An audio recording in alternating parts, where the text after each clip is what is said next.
Order Himachal प्रदेश subject से ਨਾਲ जुड़े हैं। जनाब, सबसे पहले ये जानना चाहेंगे कि चंबा में किस तरह के हालात हैं। धारा 144 को एग्जीक्यूट करवाने की कोशिश की जा रही है, क्या कुछ अपडेट है सर? क्या कुछ स्टेटस मौके पे है? सिचुएशन अंडर द कंट्रोल है सर? जी बिल्कुल, सिचुएशन अंडर कंट्रोल है। और आज भी जैसा आपको पता होगा, हमारे जो ऑपोजिशन लीडर हैं और भाजपा के कई नेताओं ने वहां पर जाने की कोशिश की, लेकिन उनको जो धारा, जिस एरिया में धारा 144 है उसके बाहर ही उनको रोककर समझा दिया गया, बता दिया गया। वहां पर वो लोग इकट्ठे हुए थे, प्रशासन से बातचीत कर रहे थे, लेकिन ये साफ बता दिया गया उस इलाके में किसी को भी जाने की इजाजत नहीं है और इकट्ठे होने की नहीं है। और जैसे आज शुक्रवार था, वहां पे भी दोनों समुदायों के लोगों को किसी को इकट्ठा होने नहीं दिया गया है।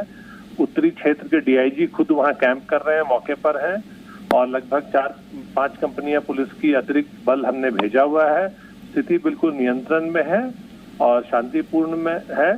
चंबा वगैरह शहर में कुछ लोगों ने प्रदर्शन थोड़े बहुत किए इस मामले पर, लेकिन अदरवाइज बाकी सिचुएशन अंडर कंट्रोल है। शेख जी, ये भी जानना चाहेंगे कि किस तरीके से ये पूरी वारदात हुई, एक्शन का रिएक्शन हुआ, मुलजिमों के घर साड़ दिए गए। आखिरकार इस पूरे घटनाक्रम को हिमाचल पुलिस किस लहजे से देख रही है? ये एक बड़ा ब्रूटल क्राइम था जो हुआ था, और ये व्यक्ति गायब थे। उसके बाद हमें इनकी लाश मिली 9 तारीख को, जो टुकड़ों में की गई थी डिस्पोज करने के लिए।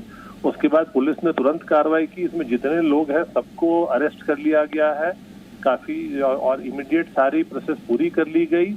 और ये जो इंसिडेंट हुआ ये करीब 5-6 दिन बाद हुआ है। हमें लगता है कि ये कुछ लोगों ने जो इसको पॉलिटिसाइज किया और उसका फायदा उठाना चाहा, और पब्लिक को थोड़ा भड़काकर इस तरह के कुछ वायरल पोस्ट वगैरह किए गए। ऐसा कोई ये इसमें विक्टिम और वो जो लोग लड़की थी वो दोनों अलग अलग रिलीजन के हैं, बस इतनी सी बात है। अदरवाइज इसमें कोई ऐसा एंगल नहीं है। और उन लोगों के खिलाफ हम बिल्कुल तुरंत कार्रवाई करेंगे और कोर्ट से रिक्वेस्ट करेंगे कि जो harshest possible punishment under the law वो दिया जाए। अभिषेक जी, धारा 144 को लगाया गया है, एग्जीक्यूट करवाने की कोशिश की गई है, पर इसे दरमियान आप पॉलिटिसाइज शब्द का यूज कर रहे हैं कि इस मसले को पॉलिटिसाइज किया गया। क्या कुछ कॉन्फिडेंशियल, क्या कुछ आपके पास इनपुट थे कि इस मसले को अगर पॉलिटिसाइज ना किया जाता तो ये मामले पे काबू, नियंत्रण पाया जा सकता था? अब ये तो देखिए, जो कल हो गया, कुछ थोड़ा लोकल लोगों में भी गुस्सा था, बट उसमें कुछ राजनीतिक लोग भी जरूर जुड़े, जिसकी वजह से ये हुआ। और बाकी तो क्योंकि ये इंसिडेंट 9 तारीख का और घटना 15 तारीख की हुई, तो अगर जो लोगों में अगर उस तरह का होता तो वो तो इमीडिएट रिएक्शन होता ना। रिएक्शन इमीडिएट नहीं था, लेकिन इसे ऑर्गेनाइज किया गया। ऑर्गेनाइज एफर्ट तो है ही, लेकिन हमने कंट्रोल कर लिया इसको।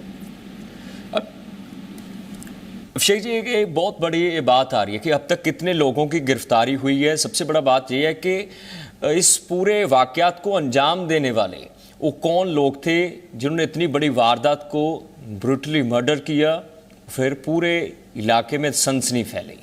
जी, ये वो जो फैमिली के लोग थे, जो लड़की है उसके परिवार वाले, उसके जो रिश्तेदार वगैरह कुछ थे, उन लोग इसमें इन्वॉल्व हैं, और वो लगभग सब लोग गिरफ्तार कर लिए गए हैं तत्काल, और वो पुलिस के गिरफ्त में है। तो ये इसमें है इन्वॉल्वमेंट। और बाकी जो कई बातें हो रही हैं उसकी भी हम जांच कर रहे हैं, उसमें थोड़ा सा टाइम लगेगा, बट पोस्टमार्टम वगैरह से पता लगा कि इसके सिर पे वार किया था जिससे इसकी मौत हुई, और फिर बॉडी डिस्पोज करने के लिए उसको उन्होंने काटा, शत विक्षत किया। जी अभिषेक जी, प्रदर्शन हुआ, जिन लोगों ने इस घटना को अंजाम दिया उन लोगों के घरों को आग लगा दी गई। पुलिस इस विषय पे भी क्या काम कर रही है? क्योंकि कानून तोड़ना ये भी एक बहुत बड़ा जुर्म है। कल वो घर खाली थे, घर में कोई नहीं था, घर के लोगों को तो लोग वहां पर नहीं थे, खाली घरों को आग लगाई, और कुछ जो कोठे होते हैं, जानवर कोठे वगैरह इन्होंने जलाए हैं, और उस पे कार्रवाई पहले हम स्थिति नियंत्रण में कर लें, उसके बाद जो कानूनी कार्रवाई है उस पे वो तो उसके बाद ही होगी। पहले सब माहौल शांत कर लें, उसके बाद इस पर कार्रवाई की जाएगी। त्रिवेदी जी, आखिरी रिएक्शन, चंबा वासियों को क्या संदेश देना चाहेंगे? चंबावासी बिल्कुल शांति बनाए रखें, किसी भी तरह का कानून को अपने हाथ में न लें। प्रशासन बिल्कुल अलर्ट है और जो कानूनन बिल्कुल रिक्वायरमेंट है वो हम पूरी तरह करेंगे। पुलिस बल पर्याप्त है वहां पे और पुलिस प्रशासन आपके बिल्कुल साथ है। बहुत शुक्रिया Abhishek Trivedi ji. ADGP law and order Himachal Pradesh ji Punjab है हिमाचल नाल गलबात कर रहे सी, जिन्होंने कहा चंबा वासियों ने अपील की है कि लोग शांति बनाए रखना। इस केस की मोडस ऑपरेंडी नूं खंगाल रही है पुलिस, पर बहुत वड्डा बयान एडीजीपी लॉ एंड ऑर्डर अभिषेक त्रिवेदी ने दिता कि मसले ते काबू पाया जा सकता सी, पर कुछ लोगों ने इस मसले नूं पोलिटिसाइज किया। इस मसले नूं पोलिटिसाइज किया। बहुत वड्डा बयान ADGP law and order Himachal Pradesh का साबका चीफ मिनिस्टर के काफले नूं भी रोकिया गया।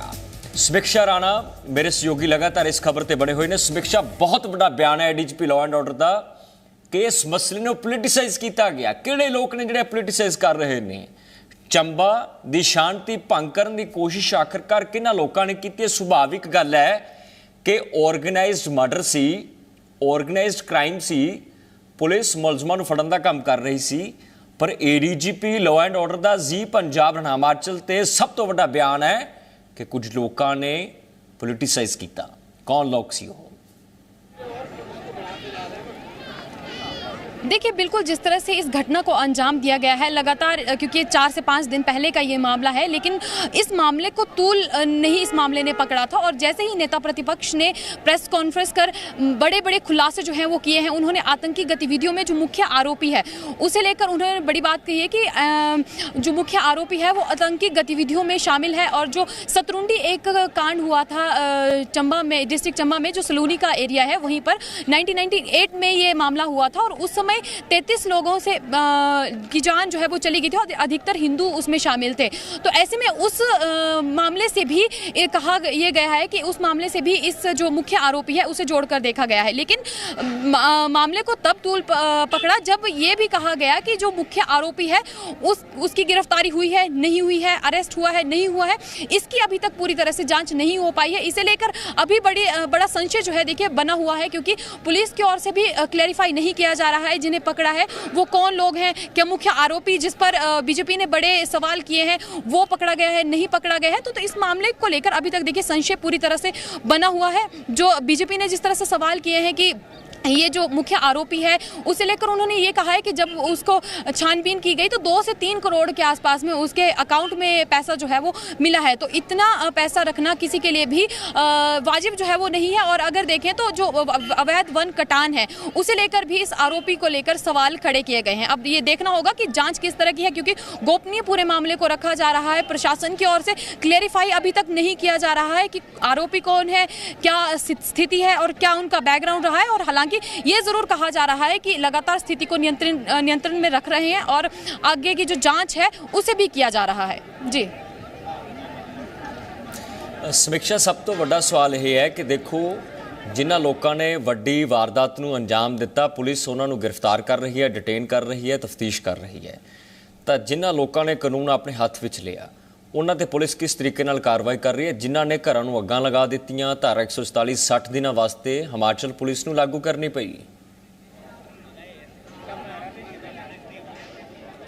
देखिए, बिल्कुल धारा 144 का जो उल्लंघन है उसे भी पूरी तरह से देखा जा रहा है। जिस तरह से ये देखा गया कि विपक्ष जो है वो वहाँ पर पूरा पहुंचा था, भाजपा के जो प्रदेश अध्यक्ष है वो पहुंचे थे, नेता प्रतिपक्ष वहाँ पर पहुंचे थे, उन्हें भी मिलने नहीं दिया गया। तो पूरी तरह से हाई अलर्ट जो है वो वहाँ पर रखा गया है। धारा 144 का पूरा जिस तरह से पालन किया जा रहा है। हालांकि कुछ देर पहले एडीजीपी लॉ एंड ऑर्डर हमारे साथ जुड़े थे, उन्होंने भी